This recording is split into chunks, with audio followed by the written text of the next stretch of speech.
We are going to welcome into the conversation right now an absolutely bona fide combat sports legend, boxing trainer to 18 world champions, host of his own podcast right now, ESPN analyst, the great Teddy Atlas is with us. Teddy, I know your schedule's thick, my man. We appreciate it. An hour today. Problem.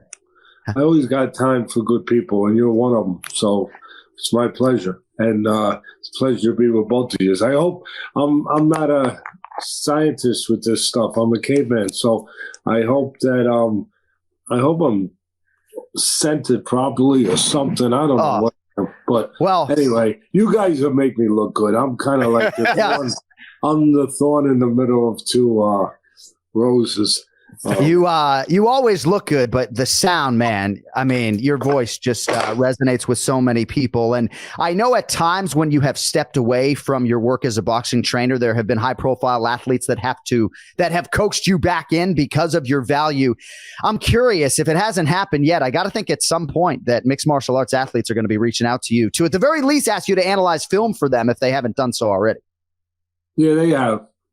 I don't like to say their names because I don't know if they want their names put out there. You know, I like to be respectful of that. You know, they came to me privately. There was one that's obviously, and he was involved in some big fights. and he he called me up actually before one of the big fights and asked if I would, inquired if I would train him. We didn't get it done, but what I wound up doing was I made a fight plan for him. I wrote out what I thought was an elaborate fight plan, or at least fairly comprehensive. And I wrote it out, sent it to him, and then talked to him. Talked to him through the points from the striking standpoint, obviously. I am not Bruce Lee. And, and the mental sides, because 75% of it, just like it is in my business, in your business, is mental. That you're in the right mental place, or from a psychological standpoint. If you're not in the right mental place, believing the things and feeling the things you need to feel and understand, then you got a problem. And the funny thing is, that's why I picked Adesanya to win. It wasn't easy. It wasn't easy because it looked like Pereira had his number. And some people get people's numbers. They just get their numbers. I remember years ago, Shane Mosley was a top fighter. And Brendan Forrest had his number. He beat him in the amateurs. He beat him in the pros. And Shane Mosley was estimated as, looked at the better fighter. But it didn't matter. Styles make fights. And also, mentally, if a guy's into your head, so to speak, to use a simple phrase that's out there, it's difficult to get him the hell out, And I even said in my podcast, an exorcism has to be done here for Adesanya. He's got to get the ghost out of the attic, and he's very athletic. He's very gifted. He's as gifted as anybody. He's a style bender. That name fits for a reason. But that's not why I picked him. I picked him because of his mental strength, his mental capacity, his cerebralness, the deepness. He's a deep, deep dude. But I picked him because I thought he was mentally strong enough to kick the freaking ghost out. Yeah. And not everybody is. Yeah. Another guy that might have had a number might have been that kind of fits the style a little bit similar in some ways to Adesanya. That was Roy Jones Jr., where he when he lost to, who was it? He lost twice to him. I'm having one of Tarver, those. Who? Tarver. Antonio Tarver, thank you. And Tarver, it looked like Tarver had his number. But again, I just felt that this guy was sturdy enough mentally to put that where it needed to be put, to take it, remove it, kind of like a great golfer who can forget about that figure. You guys know about the bad shots, I'm sure, because I don't play golf.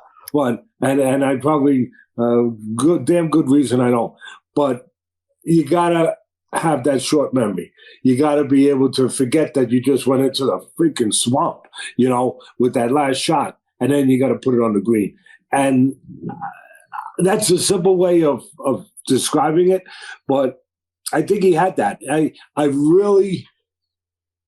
He's a guy that he really believes. I talk about this all the time, and I've had him on my show, and he wanted to talk about it because he heard me talk about it. He being obviously Adesanya, and I would talk about going to dark places and, finding the light, that the special guys can go to a dark place and find out. I really believe that in his mind that he believed his journey was for a reason. Not only to find a light, but to bring him to a better place, that it was an opportunity. I really believe that he thought he's that deep. And I think he's right, where he thought that I was being brought here for a reason. I always talk about being more rooms in your house, that the special ones can go and open up doors and rooms in their house that were never opened up before. And you might never open them up. And you don't even know that you got those rooms in your freaking house. Right. I believe that's him. I believe I'm always in search of those special guys. I think he's one of those guys. It's not just physical, where he believed that this was an opportunity, a calling to go and search out his house, rooms that he never searched out before, and open the door and go in there to make them better. That this, as I said, that this was his calling, this was his destiny, this was fate. That he's supposed to go now and become better because he's forced to. I shouldn't even say forced to, because as I said before, it's the appropriate word, that he has the opportunity now, the calling now, to go to these further places. And find out just how good can I be. He was challenged to find that out. And he met the challenge. But he believed it. I watched him coming out in the hallway. You guys are there. Right. You're feeling it. And he's coming out the tunnel. And I'm looking. I said, he's there. He's there. He's got. And he said something that was kind of parallel to what I just said. I know it just sounds like another thing that they say and people say in those situations. And it becomes cliche to a certain extent. But to me, he said, he was talking to himself, and he said, this is my effing house. Right. And I would think to myself, oh, he literally means his house. He literally means that. And I also saw some things that I tweeted. I'm become a tweeter guy, whatever. I don't know. I would love it. I don't know how I think. Thank you. Well, and we put those tweets on the broadcast, right? Not because of your legendary status, bro. Those tweets make the air because of your analytics. So it's the brain, man. It's the brain. I get it. Look, I've been involved in this sport 50 years, and people laugh at me. They said, Teddy, you've been like on TV 40 years, and you still get excited when they put your tweets up. And he said, yeah, I do. I said, look, they put my tweet up. Wow, it's up there. So, and look, all full transparency, you got to be honest in life. I don't know how to even do it. I have to send it to like there's 3 guys. I got a Twitter team. Who's got a Twitter team? My God. Atlas does. I got a Twitter team, and I got to send it out to them. One of them is in LA. One of them is, where's the other guy? One of them is in, they're all over the place. And I send it out to them, and then they put it up. And then I get mad at them if they don't put it up fast enough. Hey, you got to go fast enough. Right. All right, Teddy, we'll get it up. Sorry. And they're just great guys. And I'm embarrassed. This is like way below their pay grade, and I got them tweeting. I mean, and they're all successful people. But there was a moment that I had tweeted before that I started being transported somewhere. And I'm not getting crazy out there and all that stuff. I'm just saying it started becoming very similar, almost eerie to me. Very similar to Zaire with Foreman and Ali. I was saying, this is Foreman and Ali. Because it fits. Because first of all, Pereira was Foreman. He was Foreman. I mean, he's just a big I don't want to call him a bully, but he was a bully. He was a big brute, and he's strong, and he's knocking houses over. He knocked out Joe Frazier, and here he is, and he already knocked this guy out, and he's going, and he's doing his thing, and all of a sudden he's up against the ropes, but it was the cage, and he's up against your guys, it's the cage, and I said, just before it happened, I said, that's the rope-a-dope. I said, it's the rope-a-dope. And I'm trying to tweet it fast. I'm trying to tweet it quick enough to get it out there on time, to hit it before somebody else says it. You want to be the guy. And I got pride, I'm with this stuff. And I'm seeing it, and he got hurt in the leg. He got definitely impacted with a punch. There was a nice body punch too. I don't know if these, and he got impacted with a knee, but it wasn't full. It wasn't fully clean. He was still okay. He was still there. He was still in the driver's seat. He was still in control, and he was looking. And I said, "Oh my God, he's looking. He's waiting for a mistake." And bang, he made the mistake. And part of it was mental too. We're in the mental place where Pereira assumed that it was all him, that his victory did him a disservice in this fight. Yeah, it did him a disservice. It conspired against him, because now he said, "Okay, yeah, I've been here before. I'm just going to get rid of the guy," and he forgot what Yogi Berra said. It ain't over till it's over, baby. And, I always say you can't take a picture after you punch. You can't take a picture, because the flash balls will not be the ones you think they are. They won't be.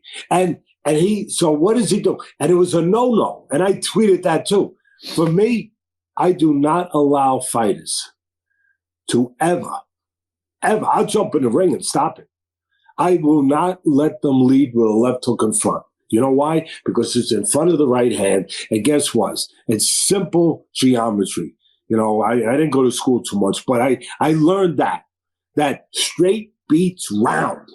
It always does. And he's throwing a left hook. I said, "Oh my God." And he's throwing a left hook right in front of him. Bang! He opened the door for the right hand. He didn't get, it wasn't created by Adesanya. It was timed by him, because he was cognizant of everything, because he was calm, because he believed, because he was here, because he wasn't in a fog. Even before the fight that I described, a lot of guys would have been in a fog. They would have. He had the fog lights on, cutting right through the mist. The fog lights.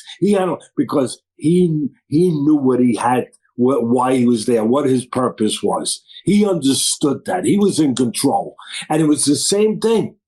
He actually knew a moment would come. I know that's crazy. You ask him. I guarantee you he's going to tell you that. He knew that there was going, even when he got hurt, there was going to be a moment. There's going to be a moment the guy's going to make a mistake. And listen, he had a damn good reason to feel that way. The first fight he hurt him, but he ran out of time. It was right before, the bell. So he knew that he believed he was gonna, and there it was. This is the moment. The rope-a-dope Zaire, except it was in Miami. And here it is. And he's there, and he does the thing I always say is taboo. He leads with the left hook, he opens the door. And bang, the right hand. And he wasn't playing. Another one. And the second one was placed behind the ear. Yeah. That destroys your equilibrium. I don't think he ever saw the punches coming. I think the last thing that Pereira remembered was, I'm throwing a left hook, I'm getting rid of this guy. And then next thing you know, somebody is saying, "Hey, come over here, wake up. We got to get you to a stool." And that was it. And then with the hammer fist, it wasn't necessary. It wasn't, because he was gone. But what was necessary was where he was locked in mentally. It was kill or be killed. Not literally. Don't go crazy out there to people. No, but the mentality had to be that, because in his mind, it was live or die. And I'll tell you what I mean by that. And I bet you Adesanya, I guarantee you he feels the same way. it don't have to be physical to be alive. You know, it's spiritual, it's emotional, it's there's a difference between existing and living. And for Adesanya, if he doesn't win that fight, he's just existing. He's not living anymore. He's dead. If you're not living, you're dead. And so for him, he had to conquer or be conquered, baby. Really, in a true sense. He had to be. It wasn't about being angry. Like, oh, one idiot said to me, did you see how he hit him with the hammer? Because he was that. I said, you idiot. You're an idiot. You're an idiot. You're angry. He was cold. He was the opposite. He was cold. He was a cold killer. He was cold. His job was, he knew he was locked in. He was locked in like a Terminator, where he knew that this would be one chance, and this guy was dangerous, and that when the moment came, he had to make sure he terminated the guy, and that was his only frame of thinking. I'm sorry.